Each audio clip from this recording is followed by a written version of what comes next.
After being missing for 3 whole days, James' cat, Mr. Minky, finally returned one morning adorned with a peculiar white collar around its neck. Despite Mr. Minky's apparent reluctance to allow James to touch it under any circumstances, James seized the opportunity to inspect the collar without hesitation and promptly called the police. Getting the strange white collar onto the cat's neck proved to be quite challenging. However, James' curiosity outweighed the cat's reluctance to be inspected by the object. Unable to discern its contents, he felt compelled to break it open. Despite the apparent impossibility of cleanly opening it, he resorted to using a hammer from the garage, smashing the white collar into countless pieces. This revealed the truth of its contents, leaving James astonished. Who could be responsible for this? One thing was certain: the police needed to be notified promptly. James had his cat named Mr. Minky for at least 3 years, and the animal had always been an outdoor cat. If he was kept inside the house for a whole day, the cat would meow and cause damage all over the place. So James preferred to let his cat outside the house so Mr. Minky could play and enjoy the sun. Also, James trusted Mr. Minky because he always returned to the house, especially around dinner time. But one day, the cat didn't show up on time at all. James spent the whole evening nervously waiting for his beloved cat, but Mr. Minky didn't show up at all. He didn't know what to do or how to react. He was worried that maybe something really bad had happened to Mr. Minky that night. James couldn't sleep at all. The next morning, the cat still hadn't returned home, so James decided to take action. The first idea that came to his mind was to call the local shelters to ask if they had picked up his cat and to explain to them what exactly the cat looks like in case they come across Mr. Minky.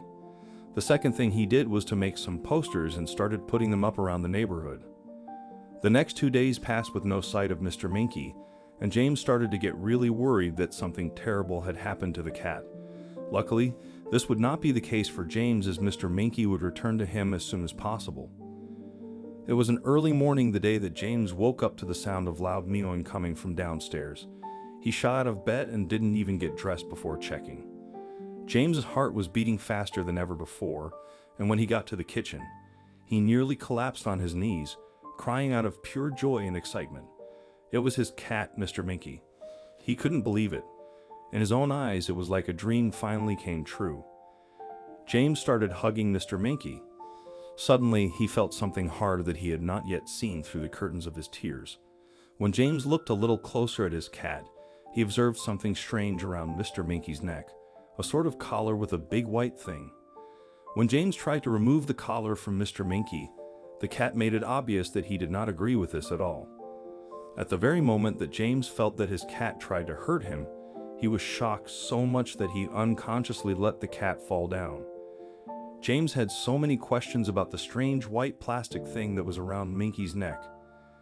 James had no idea what he was going to do from now on, and he was really worried about himself and his cat. James didn't lose his courage. He fought and fought. James found a sleeping pill that wouldn't harm the cat and bought a bottle to keep Mr. Minky snoring away. But when he tried to feed it to the cat, Mr. Minky refused to eat it. James decided to mix the pill in with some food to see if he could trick the cat. Finally, Mr. Minky ate the food and went back to sleep. James snuck over and started checking out the device. As he got closer, he thought he noticed something new. When he looked again, a red light flashed. Suddenly, James was even more disturbed by what the device could mean. Instead of feeling curious, he was almost nervous about being around the device without knowing what it could do. What if it was something dangerous? James decided that he had a right to know what was stuck to Mr. Minky's collar. It didn't matter if he destroyed the device because it didn't belong to him, right? James grabbed a pair of scissors from the kitchen and cut the collar. James picked up the collar and turned it around and around. When he held it up to the light, he noticed a small button that hadn't been obvious before. As soon as he pushed the button, James heard the device beep in response. A computerized voice stated that it was starting some kind of upload. After a minute, it said, "Upload complete." James had never connected the device to the internet, so he had no idea how it was uploading anything. What kind of data was on the collar? Finally, James decided to stop playing by the rules. He didn't want to waste any more time being confused and thinking in circles. He quickly headed back to his toolbox and grabbed a hammer. James set the device down on the table and smashed it with a hammer until the casing pulled apart. When he bent down and started sorting through the mess, he could finally get a clear view of what was inside. The first thing James noticed was the camera, which he was expecting to find already, but he definitely didn't suspect that the device had a microphone or an antenna to send data on its own. He wanted to tell someone, but who would believe him if he called with such a strange story? Finally, James realized that he couldn't be expected to manage something so unusual by himself without knowing who else might help. He called the police and told them that he might be in danger. After James finished explaining what was going on, the police officer promised to send someone immediately. In just a few minutes, the police were at James' house with the lights and sirens running. It was obvious that they were taking him seriously. He wondered whether this was all part of some bigger plot.